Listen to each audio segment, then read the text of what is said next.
Now, it may be a rhetorical question to begin with, but this is a question that has been asked by the Chief Justice of Pakistan, who said, and I quote him here, "How long will democracy be sacrificed?"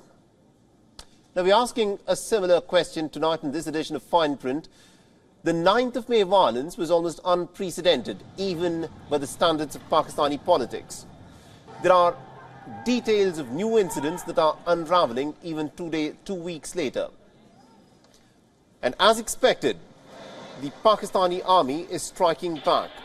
Khawaja Shah, who the police claims had led the violence, is now under arrest. At least about 16 people are facing a military trial. Now, they're not just PTI members and supporters. People within the military establishment are now being accused of colluding with the PTI. But this is a legal ripple effect of the 9th of May violence. Something else is also going on. At least about 45 members of the Pakistan Tehreek-e-Insaf party at this moment, we're given to understand, have jumped ship. They've resigned from all positions from within the party. So take a closer look, and there is a clear pattern that is emerging. All members who have condemned the violence that took place on the 9th of May, they have kept their criticism targeted at the vandalism that took place inside the corps commander's residence. The leaders have even made it a point to clarify that they are under no pressure from anyone. Most of them have stated that they want to take a break from politics as the reason to resign. Even for senior politicians such as Fawad Chaudhry and Shireen Mazari, this is what they are saying, that they want to step aside from politics for the time being. The resignations are ill-timed for Imran Khan. He's filed a petition in the Supreme Court against the government invoking Article 245. He's claiming that an undeclared martial law is in place at this moment in Pakistan. Under Article 245 of Pakistan's constitution, the army can be called in to aid the civil administration to defend the country. So Imran Khan is clearly feeling the heat because he had two allies. One was his own political party and its workers, and secondly, he also was relying on the independent judiciary of Pakistan. But at this moment, with the army striking at the roots of his party, it appears that there is little recourse that he can fall back on. Now, the Islamabad High Court's helplessness was especially come to the fore in the 3 arrest cases of Asad Umar, Shireen Mazari and Asad Kaisar. And also to give us more perspective and to help us understand as to what is happening in Pakistan at this moment, we're being joined by Mr. Awais Tawheed. He's a Pakistani journalist who currently resides in Washington, D.C. Mr. Tawheed, thank you very much indeed, sir, for joining us on this broadcast. Now, let me begin by asking you this. Now, what is unfolding in Pakistan at this moment where there are arrests that are being done of senior leaders of the PTI on the accusation that they, in fact, masterminded and led the violence that took place on the 9th of May, and they're saying that it is important to now hold them to account, which has resulted in an exodus from the PTI. Now, is this a due legal process that is taking place in Pakistan, or is this, as Imran Khan claims, a political witch hunt against him orchestrated by the army? Thank you very much, Salih, for having me on your show. The situation is unprecedented in Pakistan. From my own experience, if I tell you, I was born when there was martial law in the mid-60s. And when I was a teenager, I grew up during a military regime, a regressive military regime of late General Zia, and there was movement for restoration of democracy, and the whole country actually witnessed that regression, and the impact and implications are still in the society, in the polarized society of Pakistan. And when I was, in 2007, when I was heading a Pakistan TV station, the then military ruler, General Pervez Musharraf, imposed an emergency.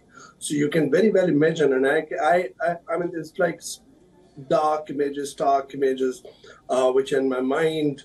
And when General Musharraf imposed an emergency on 3rd of November 2007, I still remember that was my daughter's birthday, and she was on a roller coaster, and it reminded me that Pakistan's political history is on a roller coaster ride. And right now, when you say, it's like it's unprecedented, Saleh. I called somebody like back home, a good friend of mine. He is a writer and an author, and he sent me an interesting, line. He said that the defections, the desertions, and a plan to ban a political party amidst the crackdown against Right. Mr. Imran Khan party is like a new Bollywood movie with an old script. So on a political theater of Pakistan, so you can well imagine. I mean, in a sense that obviously Mr. Khan is, sort of is calling these defections and desertion under duress, and he has come up with a term that these are forced Divorces. Forced divorces. So, I mean, in a sense that obviously it's not a rocket science to gauge that Right. what's happening, and then why these close aides of Mr. Khan who are defecting, leaving him all alone. So I guess that, sort of, if you look at the bigger picture, it means that, there is a plan, and then the current regime of fragile political coalition, which is Right. called PDN, bitter rival to Mr. Khan, they think that it is kind of an understanding in Pakistan that, they think that, they can leave Imran Khan in isolation, and, sort of from there is going to be difficult for Khan to make a comeback. And Absolutely. that's why Mr. Tawhid, if I can just interject them, as things are unfolding in Pakistan, and the fact that Imran Khan has also now been put on a no-fly list, along with his wife, Bushra Bibi, what is probably emerging is a picture where it appears that the government in Pakistan now wants to dismantle the PTI party. Imran Khan still believes that his political dispensation is the most popular political party in Pakistan, but increasingly, this is clearly a game plan where the army also perhaps is calling the shots from behind the scenes, but they want to dismantle Imran Khan's party. And the two options that Imran Khan perhaps has in front of him are either to go to jail or perhaps go into self-imposed exile, as Nawaz Sharif has done before him and Pervez Musharraf had to do before him. Is that what is increasingly the picture that is emerging in Pakistan?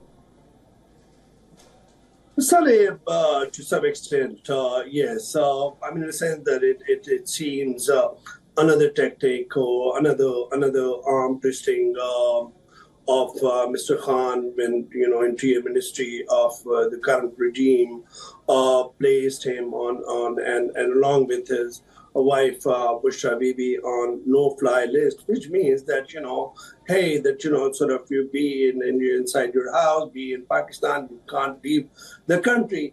So, that's kind of a perception they are leaving with it. And at the same time, I believe that by placing this ban on Mr. Imran Khan and his wife, they want to make sure that he doesn't leave, and because they think that if Mr. Khan, because Mr. Khan is quite vocal, he is from his Lahore residence every day, he is delivering his supporters, he is delivering a message to his supporters, daily podcast, and viewed by hundreds of thousands of his supporters amongst Pakistani diaspora and inside Pakistan on YouTube.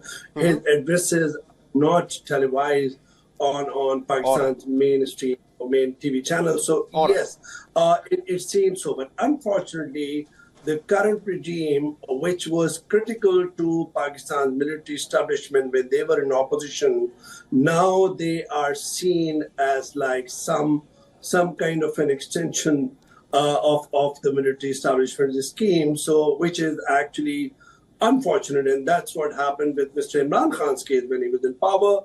There was a mantra of one page, means that the establishment and Mr. Imran Khan's regime enjoyed unprecedented understanding and partnership which broke. Absolutely when indeed. Mr. But we're completely out of time, Mr. Tawhid. Thank you very much indeed, sir, for joining us and getting us all those insights. WION is now available in your country. Download the app now and get all the news on the move.